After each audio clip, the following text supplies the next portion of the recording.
మనల్ని టార్చర్ పెట్టే పెళ్ళం తరపు బంధువుల్ని మరీ ముఖ్యంగా అత్తగారిని మావగారిని ఆడుకుంటుంటే ఉంటుందయ్యా పిచ్చ అయ్యొస్తుంది. ఓ ఆ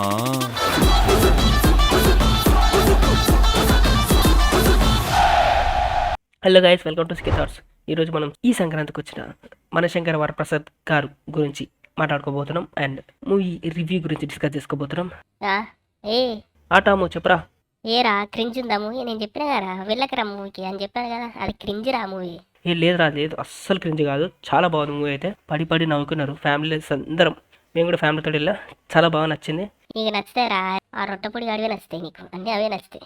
గాయస్, మీరు అస్సలు నమ్మకండి ఈ చెత్తనా కొడుకు టామ్. ఎవరు రా చెత్తనా కొడుకుంటారు? నిన్నే. వీరి మాటలు అస్సలు పట్టించుకోకండి, ఎందుకంటే క్రింజ్ క్రింజ్ అంటే వాళ్ళు వీళ్ళే దొంగ హాట్లో పోయి చూసేస్తారు. ట్రూ గాయస్, చాలా బాగుంది మూవీ అయితే. మీరు నమ్మండి, మీ ఫ్యామిలీస్ తోటి పక్కా వెళ్ళండి, ఎందుకంటే ఇది 100% ఫ్యామిలీతో చూడాల్సిన బొమ్మ. అండ్ ఆల్సో దీనికి ఎక్కడ వంక పెట్టాల్సిన అవసరం లేదు.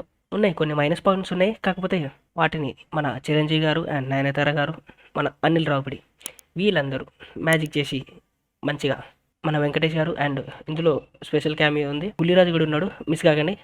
మూవీ అయితే చాలా ఎంటర్టైనింగ్గా, చాలా ఫన్నీ వేలో, సింపుల్ స్టోరీతో ముందుకెళ్ళింది. అండ్ అనిల్ రాపుడు అన్నీ సింపుల్ స్టోరీ ఏముంటుంది? అరే, నువ్వు అక్కడే తప్పు చేస్తున్నావు. సింపుల్ స్టోరీని ఎంటర్టైన్మెంట్తో, ఫుల్ ఫన్ వేతో చాలా బాగా తీసుకెళ్ళాడు. నీకు అర్థం కాదు అది.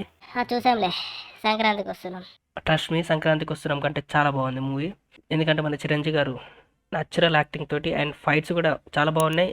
ఫైట్స్లో తన ఎక్స్ప్రెషన్స్, అఫ్ కోర్స్ కామెడీలో కూడా ఈ మూవీకి అవే ప్లస్. అండ్ ఆల్సో ప్రతి ఒక్కరి పర్ఫార్మెన్స్ కూడా మూవీకి చాలా ప్లస్ అయింది. చెప్పు అని చెప్పు అని చెప్పు, నేను ఎడగూస్తా. అవునరా టాము, నేను కూడా అనుకున్నా అనిల్ రావుపూడి దొరికేసడం ఈసారైనా. ఓకే, నాకు బాగానే నచ్చింది, పర్లేదు. నీతో పోలిస్తే నాకు పర్లేదు. నాకైతే అస్సలు నచ్చలేదు. ఫ్యామిలీ ఆడియన్స్కి బాగా ఎక్కిందిరా, అందుకే 300 crores కలెక్ట్ చేసింది. ఇది కూడా 350+ కలెక్ట్ చేస్తారని నాకు గట్టి నమ్మకం. ఈ నమ్మకం ఒకటి కావాలరా. మరి నీకు నచ్చపోతే అందరికి నచ్చుతలేదారా? నాకు నచ్చడం కాదు, అది క్రింజ్ మూవీ అంతే. అది ఇట్లా కాదు, దీనికంటూ సపరేట్ ఫ్యాన్ బేస్ ఉంది. అంటే అనిల్ రావుపూడికి అంటూ సపరేట్ ఆడియన్స్ ఉన్నారు. అవునా? మరి కాకపోతే 300 crores ఎట్లా కలెక్ట్ చేస్తారా సంక్రాంతికి వస్తున్నాం?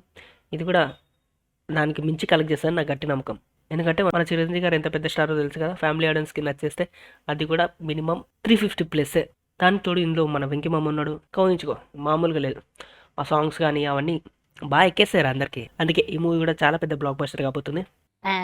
ఎంత పెద్ద బ్లాక్ బస్టర్ అయితే ఏంలే, మనకు నచ్చాలి కదా ఫస్ట్. నాకైతే నచ్చలేదు. ఓకే, నీకు నచ్చలేదు కాబట్టి నువ్వు గమనించు, నాకు నచ్చింది కాబట్టి నేను చెప్తున్నా. అది గాయస్ మ్యాటరు. ఈ మూవీ అయితే నాకు బాగా నచ్చింది, మీకు కూడా చాలా బాగా నచ్చుతుంది, నాకు 100% గ్యారంటీ ఉంది. అండ్ ఆల్సో మావన్కి నచ్చలేదు, వాడి అభిప్రాయం వాడిది, మనం ఏం చేయలేం. సినిమా అయితే చాలా బాగుంది గైస్. మీరు ఎవరి మాటలు పట్టించుకోకండి, ఇలాంటి నెగిటివ్ రివ్యూస్ చెప్పే వాళ్ళ మాటలు అస్సలు పట్టించుకోకండి, అస్సలు వినొద్దు. ఫ్యామిలీతో వెళ్ళండి, ఒక్క ఫ్యామిలీ ఎంటర్టైన్మెంట్. ఫ్యామిలీ ఆడియన్స్కి బాగా నచ్చుతుందని నేను నమ్ముతున్నాను. అండ్ వీడియో ఎట్లా అనిపించింది కింద కామెంట్ చేయండి. అండ్ వీడియో నచ్చితే లైక్ చేయండి, షేర్ చేయండి అండ్ సబ్స్క్రైబ్ చేయండి గైస్. Please subscribe guys.